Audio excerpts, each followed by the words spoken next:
मेरे प्रिय छात्रों, आपका हमारे इस YouTube चैनल जैसे ज्ञानदीप में एक बार फिर से बहुत बहुत स्वागत है। आज हम लोग कक्षा 12 की फिजिक्स यानी कि भौतिक विज्ञान में पढ़ेंगे कि अवतल दर्पण के लिए यू वी तथा एफ में संबंध। ठीक, अवतल दर्पण के लिए यू वी एफ में क्या संबंध होता है, उसी के बारे में आज हमें पढ़ना है। तो आप लोग जानते ही होंगे, कक्षा 10 में पढ़ चुके होंगे कि यू वी एफ में संबंध होता है 1/f बराबर 1/u प्लस 1/v। ठीक, इतना होता है, इसी के बारे में आज हमें पढ़ना है। तो चलिए देखते हैं कि इसको कैसे पढ़ा जाए।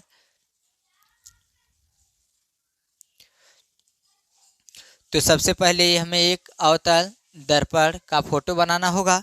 चलिए बना लेते हैं। यहाँ पर एक सुंदर सा कैसा दर्पण है, अवतल। एक तरफ पॉलिश कर देते हैं। पॉलिश किस तरह की जाती है अवतल दर्पण में, उभरे हुए सतह पर। इसके एक सिरे का नाम दे देते हैं M1 और दूसरे सिरे का नाम M2। ठीक, बारीकी समझिएगा, एक एक पॉइंट। अब इसका एक मुख्य अक्ष होता है। यहाँ दर्पण का ध्रुव P होता है, यहाँ पर मुख्य फोकस F होता है, यहाँ पर वक्रता केंद्र C होता है। ठीक, अब हम कुछ दूरी पर, मानिए कि यहाँ पर हम वस्तु को रख दे रहे हैं। कहाँ रखेंगे वस्तु को? ठीक, चलिए यहाँ पर वस्तु रख दिया हम। इस वस्तु का नाम क्या है? A B. ठीक, एक प्रकाश किरण हम इसके समांतर लेके जाते हैं, तो समांतर प्रकाश किरण जो जाती है टकराने के बाद मुख्य फोकस से होकर चली जाती। ठीक, इस प्रकार से। अब दूसरी प्रकाश किरण हम इसके प्रकाशिक क्या बोलते हैं, वक्रता त्रिज्या से लेके जाएंगे। यहाँ से वक्रता केंद्र से, जब वक्रता केंद्र से होकर जाएगी तो इस दर्पण से टकराएगी। टकराने के बाद इसी मार्ग में वापस लौट आती है। ठीक, इतना जानते हैं। अब ये प्रकाश किरणें टकराने के बाद कहाँ पर काटी हैं? देखिए, इसी बिंदु पर काटी हैं, तो इसका नाम हम दे देते हैं A डैश B डैश। ठीक, अब हम क्या करेंगे कि एक हम अभिलंब डाल देते हैं। यहाँ से बिंदु का नाम दे देते हैं D। ठीक, यहाँ से अभिलंब खींच दिए D, इसका नाम दे दिए N।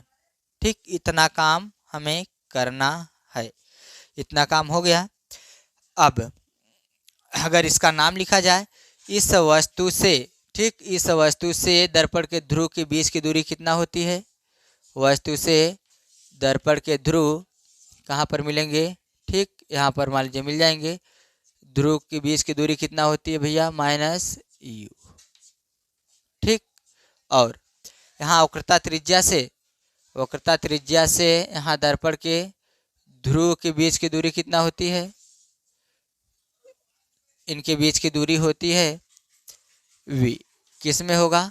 ये r होता है -r। ठीक, और जो प्रतिबिंब बना है यहाँ से इसकी दूरी कितनी होती है? यहाँ लिख देते हैं। यहाँ से इसकी दूरी होती है -v। कहाँ तक? वक्रता ये दर्पण के ध्रुव P तक। ठीक, और क्या बचा है? यहाँ F से यहाँ तक की दूरी P तक की -f होती है। ठीक, सब मान रखा गया।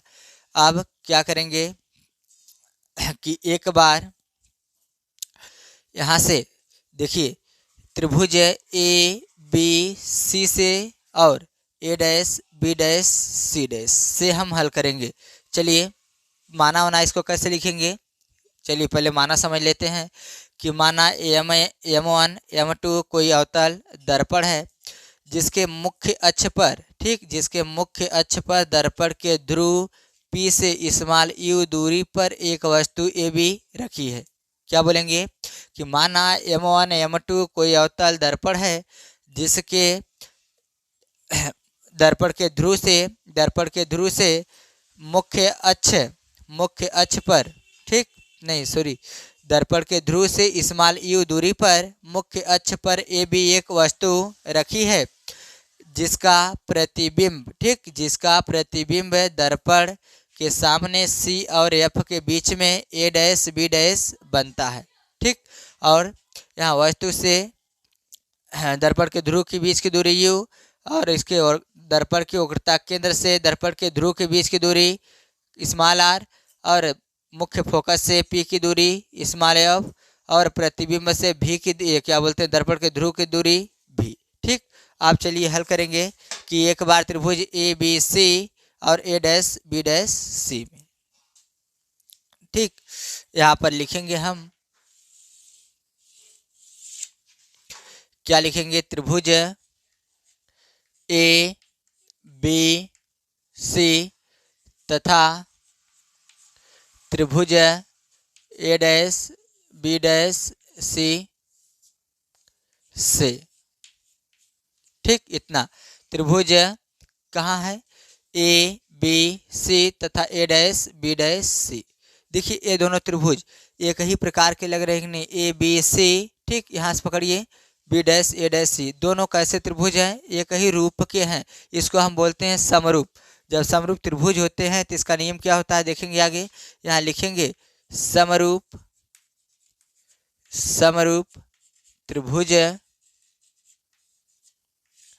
त्रिभुज के नियमानुसार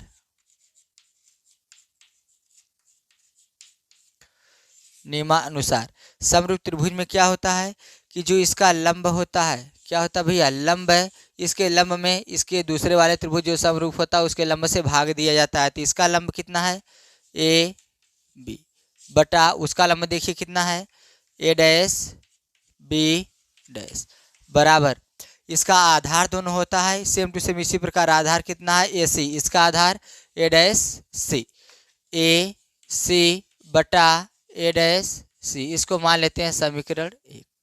ठीक, अब आप देखिए चलेंगे आगे कि त्रिभुज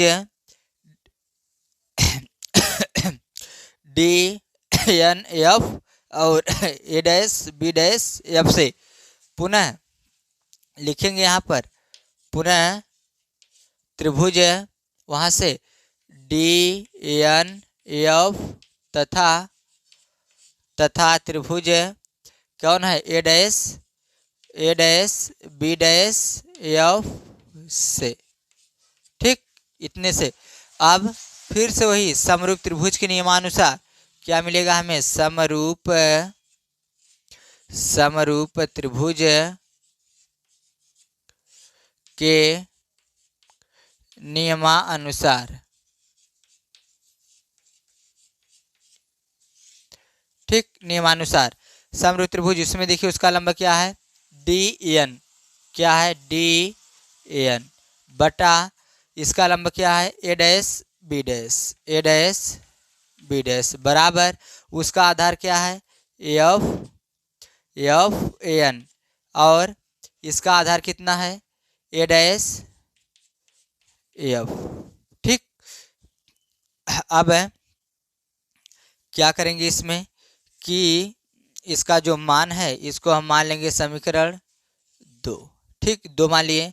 आप देखिए नीचे लिखेंगे कि चूंकि जो देखिए ए बी की लंबाई है, ए बी जितना बड़ा है उतना ही बड़ा क्या है, ए डी एन है। ठीक, तो हम लिख सकते हैं चूंकि ये जो ए बी है किसके बराबर है, डी एन के। ठीक, डी एन के बराबर है, इसलिए इस डी एन के स्थान पर हम रख देंगे कितना, ए बी।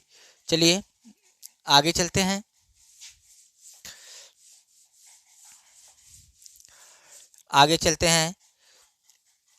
नीचे लिखेंगे, इसलिए देखिए ए बी के डी एन के स्थान पर हमें रखना है ए बी, यहाँ पर रख देंगे तो ए बी बटा ए डैश बी डैश बराबर कितना है, एफ एन बटा ए डैश एफ, इसको हम मान लेंगे समीकरण 3। ठीक, अब समीकरण 1 की हमें समीकरण 3 से तुलना करना है। तो यहाँ देखिए समीकरण 1 में ए बी अपान ए डैश बी डैश बराबर A C upon A dash C. ठीक, इसी प्रकार यहाँ ए बी बटा ए डैश बी डैश बराबर एफ एन बटा ए डैश एफ। तो देखिए दोनों समीकरण में ए सेम टू सेम मिल रहे हैं, दोनों की तुलना करेंगे तो ये कट जाएंगे, हट जाएंगे और उसके बाद इतना बटा इतना बराबर इतना मिल जाएगा। इसके नीचे हम लिखेंगे समीकरण एक व समीकरण कितना से 3 से। ठीक, जब दोनों की तुलना करेंगे तो इतना बराबर इतना मिल जाएगा। तो हम लिखेंगे, इसको मिटा देते हैं। ठीक, मिल जाएगा एफ एन बटा ए डैश एफ बराबर यही रहेगा ए सी बटा ए डैश सी। ठीक, ये मिल जाएगा हमें। अब नीचे का रफ कर देते हैं। अब देखिए आगे कि इतना मिल गया। अब यहीं से हमें मान को रखना है। देखिए एफ एन का मान मिलेगा, एफ एन का मान नहीं मिलेगा। अब एफ एन की तुलना में देखिए, चूंकि ए एन और पी का दूरी बहुत छोटी है। ठीक, किसकी दूरी? एन पी की दूरी बहुत छोटी है, इसलिए हम एफ एन जो एफ एन दूरी होगा इसको एन को नगण्य मान के यानी शून्य के बराबर मान के छोटी सी दूरी मान के हम इसके बराबर एफ एन बराबर हम लिख देंगे एफ पी। ठीक, इसका द्वारा क्या होगा? बहुत छोटा होगा, लिख देंगे अतः। ठीक, अतः क्या मिलेगा हमें कि जो एफ एन है बराबर किसके मिल जाएगा? एफ पी के। रख दीजिए एफ एन की जगह क्या रखेंगे हम? एफ पी बटा ए डैश एफ बराबर ए सी बटा ए डैश सी। अब देखिए एफ पी का मान हमें मिलेगा यहाँ से यहाँ तक, एफ पी बराबर माइनस एफ, रख देंगे माइनस एफ। ठीक, माइनस एफ बटा ए डैश एफ का मान नहीं मिलेगा तो क्या करेंगे हम? देखिए ए डैश पी में से, ठीक, इतना पूरे में से अगर हम इतना घटा देंगे इतना मान प्राप्त हो जाएगा। तो हम क्या लिखेंगे? ए डैश एफ बराबर ए पी, क्या लिखेंगे? A P minus F P. ठीक, लिख देंगे ए डैश एफ के स्थान पर A dash P minus F P बराबर ए सी का मान भी नहीं मिलेगा। ठीक, तो ए सी के स्थान पर हम ए पी पूरे में से हम अगर सी पी घटा दें तो इतना प्राप्त हो जाएगा। तो लिखेंगे ए सी के स्थान पर ए पी, क्या लिखेंगे? ए पी माइनस अब सी पी, क्या लिख देंगे? सी पी बटा ए डैश कहाँ पर है? ए डैश सी, यहाँ भी नहीं मिलेगा तो ए डैश सी के स्थान पर हम लिखेंगे C P minus A dash P. तो क्या लिखेंगे? C P minus A dash P. अब रखेंगे यहाँ मिलेगा माइनस एफ, ठीक, बटा ए डैश पी बराबर है माइनस वी, यहाँ पर रख देंगे माइनस वी। ठीक, आगे माइनस एफ पी बराबर माइनस एफ, यहाँ रखेंगे माइनस एफ। ठीक, बराबर ए पी बराबर है माइनस यू, क्या मिलेगा? Minus U minus C P बराबर है कितना? आर, माइनस आर बटा सी पी वही आर, आगे माइनस ए डैश पी कितना है? माइनस वी, यहाँ माइनस वी। ठीक, इतना मान मिल गया। अब इसी को हमें हल कर देना है। तो चलिए देखते हैं। अब पहले इसको सही कर देते हैं। मिल जाएगा माइनस एफ बटा यहाँ माइनस वी, उसके आगे माइनस माइनस प्लस एफ बराबर यहाँ माइनस यू, फिर माइनस माइनस प्लस आर बटा यहाँ माइनस आर, फिर आगे माइनस माइनस प्लस वी। ठीक, अब यहाँ देखिए चूँकि ये आर बराबर होता है 2f, जहाँ जहाँ आर है वहाँ हमें क्या रखना है? 2f। चूँकि आर की आवश्यकता नहीं, हमें यू वी एफ में संबंध पढ़ना है। तो चलिए जहाँ जहाँ समीकरण में आर है वहाँ वहाँ हम रख देंगे 2f। तो माइनस यहाँ लिखेंगे, इसलिए माइनस एफ ऊपर बटा माइनस वी प्लस एफ। बराबर यहाँ माइनस कितना है u और उसके बाद प्लस 2f बटा यहाँ माइनस 2f प्लस v। ठीक, अब तिर्यक गुणा कर देते हैं। चलिए इसको रब कर देते हैं। अब इस चित्र की भी आवश्यकता नहीं है, मैं इसको मिटा देता हूँ। ठीक, चलिए यहाँ पर माइनस से एफ है और इसका तिर्यक गुणा कर लेंगे तो आ जाएगा, तो माइनस 2f प्लस v हो जाएगा बराबर उधर कितना है माइनस u प्लस 2f गुणे इसका गुणा वहाँ कर देंगे तो माइनस v प्लस क्या मिलेगा f। गुणा करेंगे माइनस में माइनस का प्लस f में 2f का करेंगे तो 2f स्क्वायर, f का v में करेंगे तो माइनस f v बराबर।